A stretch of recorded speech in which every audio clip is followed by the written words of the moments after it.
What's going on, everybody? This is 404 once again, going to be bringing you guys another StarCraft 2 commentary slash shoutcast. I don't know what the difference is between those. Like, I just like watching the games, and I like casting the game. I mean, and if I'm going to watch them, I might as well just record them and upload them and just talk about them. So, I'm obviously not the best player, but I do like to cast this kind of stuff and upload it to YouTube so other people can see it. I certainly enjoy watching other players and looking at their take, what they think. I certainly don't think there's a right or wrong. I mean, if somebody said, drones counter Ultralisk, then they're obviously either A, trolling, or B, just completely retarded. So yeah, either way, whatever you want to call this, it's just StarCraft, and I'm talking over the gameplay here. But again, just like in the last game, this Zerg here, the red Zerg, spawning on, looks like this is Xel'Naga Caverns here, spawning up here at the north end. It's going to be Trader, aka Ret, and down here as the green Protoss, tGcBosseR. And I actually mispronounced, or I misspoke the opponent other name. I thought that was tGcBosseR. I was actually wrong. I was looking at the wrong replay. That was indeed Koi, as it said on the player's name there. So another PvZ, this time though on a little bit of a different map. I think I should say that this is from the Chinese server, so that's probably why Boxer's using, or not Boxer, Ret is using this name. And it did look like we saw a 14 pull as well as a 14 gas. That's kind of strange. You usually see Zergs open up with a hatch here, or I mean, I guess it's always just different, but a lot of times you do see Zergs open up with a hatchery there. Rush distance is somewhat far. Pulling up the production tab here, it does look like that gateway for tGcBosseR did just finish here. Going to be making a one grid wall off there with that cybernetic score. So it'll be hard to get any lings to run up in there or anything like that, as I'm sure there will be a zealot out. Depends if he goes for that stalker first. We'll just have to see. Keep an eye out for it up there, and yes, it is the zealot. So I'm not sure if there's some kind of connection problems here. We do see some chatter going on here, but luckily this is a replay, and we don't have to deal with connection problems. That would be terrible if you wanted to watch a replay and you had to watch the waiting screen if there was actually a problem. So thank you, Blizzard, for not doing that. And you know what's funny to me is I think it's funny how Blizzard gets a lot of flack for not having a LAN version of StarCraft. But like, a lot of these tournaments happen online anyways, and then people start, like, there'll be lag in the tournament, and it's online. So oh wow, that was a big mistake right there. This zealot was not on hold position. It's oh wow, I'm completely stupid. I thought the I thought the probe was the other person's. That's what I get for talking and not paying attention to the replay. But what I was saying is that people get all butthurt over the fact that there isn't a LAN support for StarCraft 2, and a lot of the tournaments take place online, so the lag is going to be a problem, either way. But it does look like Ret has very nice Overlord positioning here. He could lose these very easily though if there was a Phoenix or something to come. But it does look like we're going to see a 4-gate by the green Protoss here, and I'm not sure if Ret has scouted that. For some reason there's a ton of pings going on here. I think there's a bunch of broadcasters in this game. Doesn't look like... Oh, there was a Ling run by, so I'm retarded again.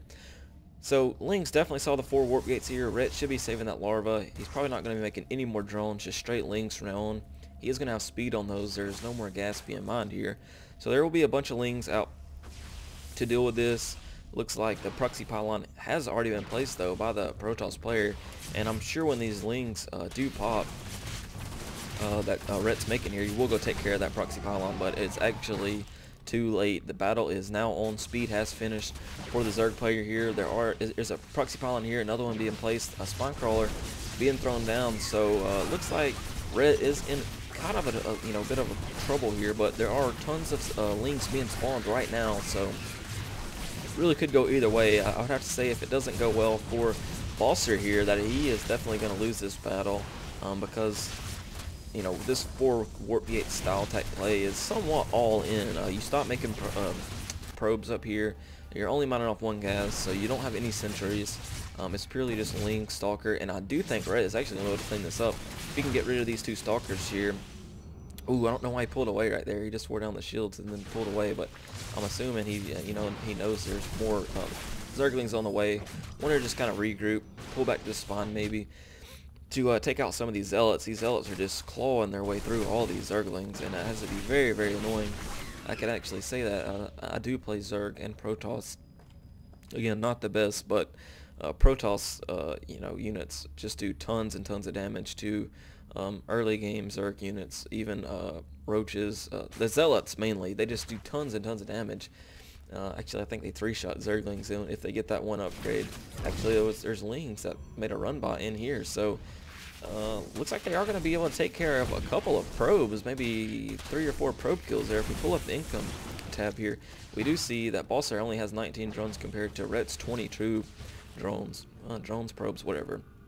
It doesn't really matter what you call them. Harvesters, I guess is a better name. But BosseR feeling confident, pulling back to expand. There are going to be a ton of Zerglings on the field now, and I wouldn't be surprised if Rhett did push out. He kind of has to do something now. His economy is going to be behind too, but he should be transitioning into more drones now. Proxy pylons have been dealt with, well, a couple of them now. However, it does look like Rhett is going to move out with this huge force here across the map. Going to be coming down here to do a counter attack. Maybe force cancel on this Nexus. I think there is not enough units to deal with this if Rhett can get a good surround on his lanes. However, that 1 sentry threw down some fairly nice force fields. However, Rhett was able to escape. He should try to run in here and get a surround on these. It's going to be very hard though with this pylon, that pylon, and as well as the Nexus. These units are kind of walling off the ramp, and any ability to get us around. But it does look like Rhett is going to, you know, say screw it and just start chomping away at that Nexus. And doesn't look like he really got any damage done on there.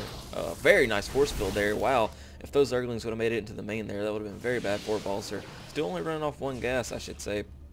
But getting that Nexus did free up some of that gas. That's why we do see more sentries there. Looks like a total of about 6 now. So back over here at Rhett, he said, you know, screw it, man. If you're going to do that, I'm just going to expand. Get Roach Worm and get a layer, so probably Roach Speed, maybe even Mutalisk if he decides to stay on Roaches. We obviously will not see the Mutalisk, but it does look like both players, you know, kind of feeling comfortable now. The attack, early attack pressure has been, you know, stopped. Rocks are going to be broken down here for Rhett, but now Rhett just kind of really needs to make something happen. He has a ton of Lings here, but he has pretty much transitioned into making nothing but drones out of his larva. Low energy on all these queens. Even pretty decent creep spread here. I mean, obviously, the more creep the better, but I mean, definitely not bad by any means, especially since there was so much pressure. All that APM had to go somewhere, and it definitely wasn't, you know, set into spreading creep tumors. Looks like level 1 upgrades are on the way for BosseR here, so that'll make the 3 shots turn into 2 shots to kill those Zerglings from the blades of the Zealots here. What are they called? Saw blades, of course. Rhett even going to be taking this gold expansion here. It looks like rocks are being whittled away on there. Doesn't have the minerals though quite yet, but I'm sure he will very shortly. Gold expansion's always nice to have, especially when your main starts running low. All these drones can just easily be transferred down there to the gold, and then you'll just have so many minerals you don't know what to do. But hold that thought, there are a lot of Zerglings going to be running in here. At least going to force these drones to pull off the line here, and I think 3 or 4 did indeed go down, so not a bad attack at all. Generally you see a pylon here or a gateway, or you know, just something that prevents a run by of any kind like that. Does look like we do have Roach Speed, Burrow, and Roaches on the way, so doesn't look like Rhett's going to go for any kind of inspire play like that or anything quite yet. And that was like one of the worst English sentences I've ever put together, and that my accent, which is very southern, doesn't help that fact. But I am actually somewhat educated, believe it or not. Looks like BosseR is going to push out here with a ton of sentries and stalkers. Looks like he pretty much quit making zealots, which is actually going to be bad unless he can get some really nice force fields down.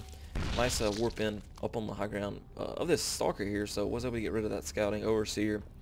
Those overseers, I should add, are uh, borderline very expensive. They cost, of course, the initial 100 and a larva. So basically an overseer costs 250, 100, and a observer costs significantly less. But look, it does look like we're going to have a somewhat of a big battle here. Proxy Pylon being warped in here. This could be very bad for Rhett if he doesn't, you know, get rid of a lot of these units. However, these sentries just have way too much energy and are just able to put down force field after force field. More reinforcing stalkers warping in, but I did not even really notice this. Rhett has burrows, so that's actually very nice. And there's no detection here for the Protoss player. I think the game is actually about to be over now because there really isn't anything this Protoss player can do. Of course, the roaches can just burrow and get all that energy back. So yeah, attack was thwarted away, but there are a ton more roaches on the way. Let's see if they are being rallied. Yeah, being rallied to the base here, or to the front door, I guess, of the Protoss player. And I really don't think there's much Protoss player can do. Of course, if the engagement does go down here, then obviously these cannons will indeed be able to give detection on those roaches. But I think there are the roach numbers have hit critical mass here, even switching into Hydralisk if this doesn't work. But I do believe that Rhett will be able to deal the damage he needs here, and these stalkers will get cleaned up relatively easy. And then all that will be left is a couple cannons, and I'm sure BosseR will have the GG out of this game. But either way, very, very nicely played by both players here. BosseR does GG, Rhett, of course, GG's out of this game too. Thanks for watching, guys. Leave feedback on these videos. I know I'm certainly not the best caster, but I do try. I do like giving these commentaries. So yeah, let me know what you think. Send me a message, post a comment. I read them all. But until next time, I need a catchphrase. So until next time, practice StarCraft or watch more videos. Whatever. See you guys.